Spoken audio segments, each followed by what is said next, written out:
চেষ্টা করেন না আওয়ামী লীগ হওয়ার জন্য। আপনারা আওয়ামী লীগ হইতে পারবেন না। কাজ আপনি রাজনীতি করেন, জনগণের কাছে যান, এই প্রশাসনকে দূরে রাখেন।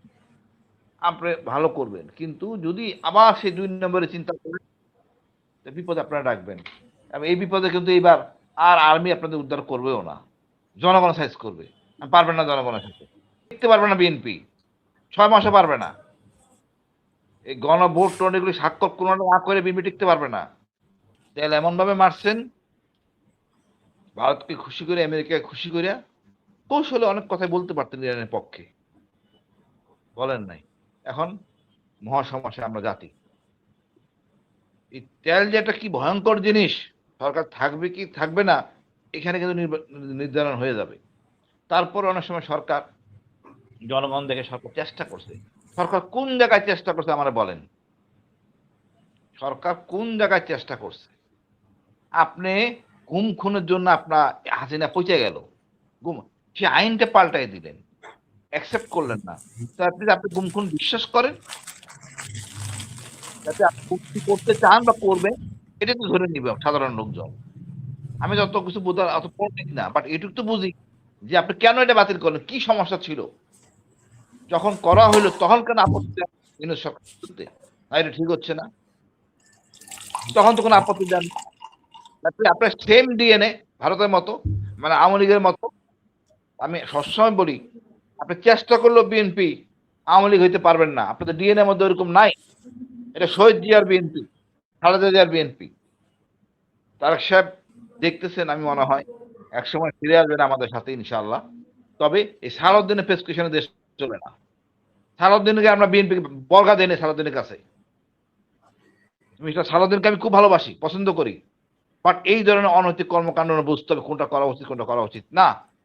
আমরা আইসিডি থেকে সরাই দিলেন একজনকে, চিফ প্রসিকিউটর, যিনি আইছেন ইনিও ভালো। বাট পরে পরে পরে সরাইতেন। কি এমন তাড়াহুড়া লাগলো? তারপরে যে গুম প্রতিরোধ নিয়ে যে আমাদের গুম কমিশন যেটা করা হয়েছিল, সেটাও আপনি বাতিল করলেন। মানে আপনি কি চাইতেছেন আসলে বুঝলাম না। What you have started?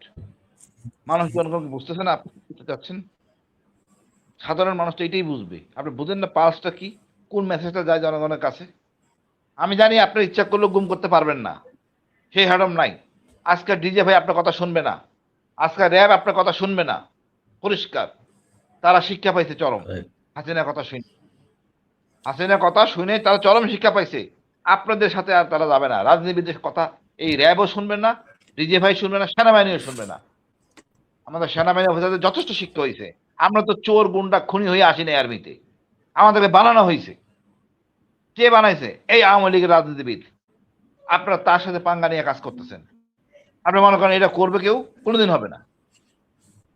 আমি মনে করেন আমাদের প্রধানমন্ত্রী সংসদে নতুন, একদম নবীন। তো উনি যা করতেছেন ঠিক আছে। আমার মনে হয় যেটুক মানে আলোচনা করে আপনি বক্তব্য দেন, বোঝার চেষ্টা করেন জনগণ কি চায়।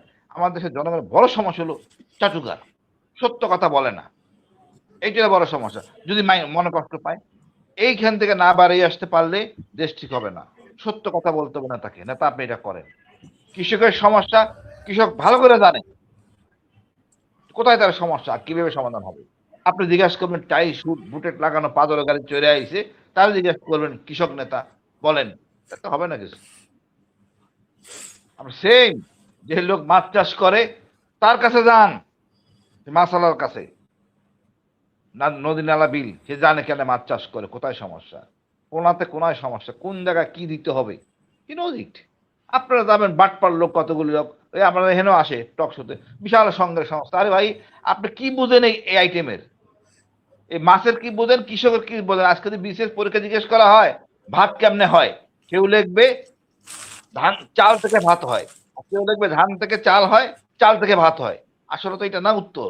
উত্তর হলো সেই জমি নিড়ানি দিয়া পরিষ্কার কইরা কৃষক কষ্ট করে ধানটা নিয়ে আসে, লোন করে ভূমিহীন কৃষক। এদের সমস্যা আমরা কেউ অ্যাড্রেস করি না। ভূমিহীন কৃষক, আমি এই কথাটা বললাম। কৃষক বলতে মনে করি না যার জমি আছে মহারাজ, জমিদার। সমস্যা হলো ভূমিহীন কৃষক, সে কিছুই পায় না সরকারের। তার কাছে যান, কি করলে সে কিছু পাবে। যান সে জেলের কাছে। আমাদের এত বিশাল নদী, এই উন্নয়নে কোনো চিন্তা করি না। আর কিছু না পারেন পাঙ্গাস মাছ ছাড়েন, তারপর পর্যটন করেন। আপনাদের তো সমস্যা হলো গিয়ে আমার দেশে পর্যটন দরকার নাই, আমি পর্যটনে যাবো ভিন্ন দেশে। যদি দেশটাকে পর্যটনমুখী করে ফেলেন, করার চিন্তা ভাবনা নাই, চিন্তা আপনার ধান্দাবাদী। সরকারের উচিত এই মুহূর্তে যদি একটা কাজ করতো, টাকা পাচার দুর্নীতির জন্য কঠোর আইন করতো, খুব খুশি হইতো। আর কিছু দরকার নাই, সব ঠিক হয়ে যেত। বিশ্বায়নে তেলের দাম বাড়ুক, আপনি বাড়ান, আলোচনা করিয়া অসুবিধা নাই। সবচেয়ে কষ্ট লাগে মানে আপনি প্রবাসীর টাকারা, প্রবাসী যারা আনছে এদের জন্য কি করলাম, কতটুকু করলো? একটা অ্যাড্রেস আপনার এখনো যদি এয়ারপোর্টে মানে বাক্স নিয়ে জায়গা কেউ, লজ্জাজনক। এত কষ্ট করে পাঠায়, মালামাল নাই। সিস্টেম করেন, এয়ারপোর্টের মধ্যে বিচার হবে 3 দিনের মধ্যে, ওরা খাইয়ে ফেলেন। তো করতেছেন না তো, আপনাদের সব রাজনীতি মানে সবাই আপনাদের লোক। এই যে ইসলামী ব্যাংকটা হয়ে গেল, তার সামনে আছে দখল করা। কতটা নগ্ন হইলে আপনার পারেনি কাজটা করতে? সরকারের ব্লেসিং ছাড়া আসতে পারছে এই লোকগুলি, ইসলামী ব্যাংক দখল করতে আইছে। এই যে ব্যাংক নিয়ে কেলেঙ্কারি, আমরা আমি লেখাপড়া কম, ব্যাংকের এই মাথা মুন্ড বুঝি না। তারপরও যখন 4টা ব্যাংক 5টা ব্যাংক একসাথে করা হয়েছিল, তখন আপনাদের বিজ্ঞানীরা কই ছিল? তারা কেন প্রতিবাদ করে না ভিন্ন ভিন্ন থাকুক? জনগণের টাকা ফাইলামি করার তো কোনো অবকাশ নাই। জনকল্যাণ কি করছেন? এই কার্ড দেওয়ার মধ্যে কোনো কৃতিত্ব নাই, এতে দলীয়করণ হয়। আপনারা বিএনপি ক্ষমতায় আছেন মানে সমগ্র দেশের প্রতিনিধি আপনারা, কিন্তু আপনার প্রধানমন্ত্রী সমগ্র দেশের, আপনার কৃষিমন্ত্রী মানে সমগ্র দেশের কৃষিমন্ত্রী, কোনো দলের না। তাই আমি বলি এমন কাজ করেন জনগণের উপকার হয়, জনগণ উপকৃত হয়। জনগণের কাছে যান, এই ভয় থেকে আপনি বেরিয়ে আসেন। জনগণের কাছে গেলে জনগণ কিন্তু আপনি সত্যিকারই বলুন কোথায় সমস্যা। যদি আগে প্রস্তুতি নিয়ে যান আমি এখানে যাব, তাহলে সব শেষ। লোকজন কাপড় চোপড় খুলে কৃষক হবে, তার মন মতো কথা বলবে। সত্যিকারের জেনুইন জিনিসটা জানেন কি করলে দেশে উপকার হবে।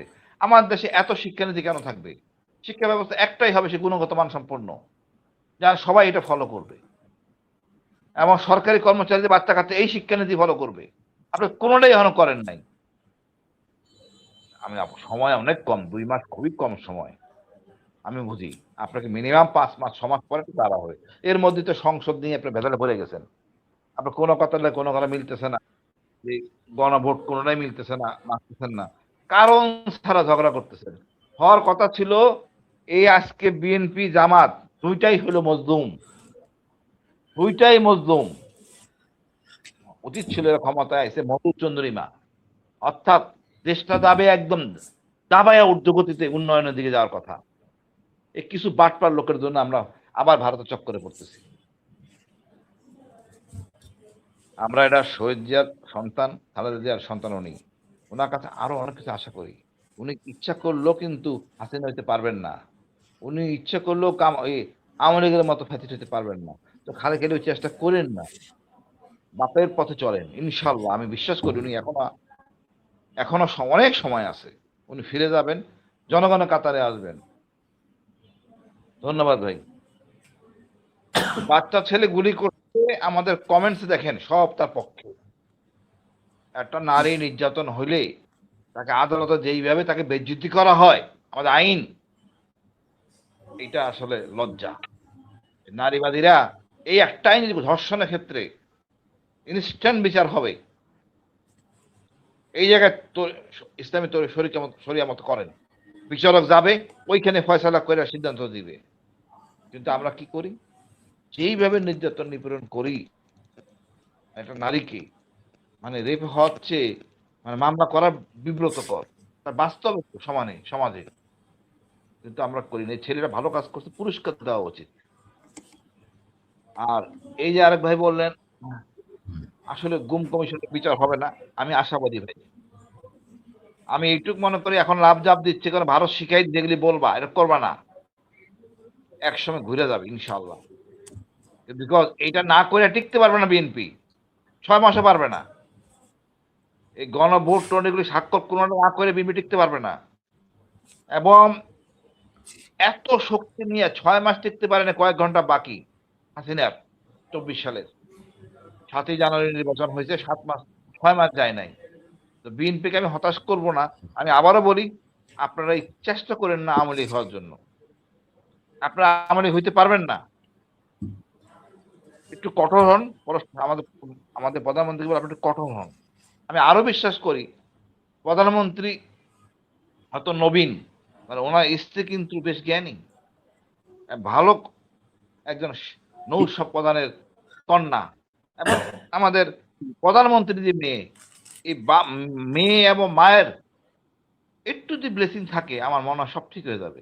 আমরা সবাই এক বাক্যে বুঝি এই বিপ্লবের মধ্যে ভারত আমাদের একমাত্র শত্রু। ভারতের কোনো প্রেসক্রিপশন আমাদের পক্ষের না, সব বিপক্ষে। কোনো একটা আইটেম ভারত সৎ উদ্দেশ্যে দেয় না আমার দেশে। অনেক ফেসবুকে দেখবেন ভারত বাবার বাবা, আমরা ফাইসে গেছি। পুরো আর্মি, পুলিশ যারা আছি আমরা সবাই এই রাজনীতিবিদদের কাছে জন্মে নিছি। তো এগুলি করেন না। আপনার কাছে আপনি রাজনীতি করেন, জনগণের কাছে যান, এই প্রশাসনকে দূরে রাখেন, আপনি ভালো করবেন। কিন্তু যদি আবার সেই 2 নম্বরে চিন্তা করেন, বিপদে আপনারা ডাকবেন। এবং এই বিপদে কিন্তু এইবার আর আর্মি আপনাদের উদ্ধার করবেও না, জনগণ সাইজ করবে। পারবেন না জনগণের সাথে।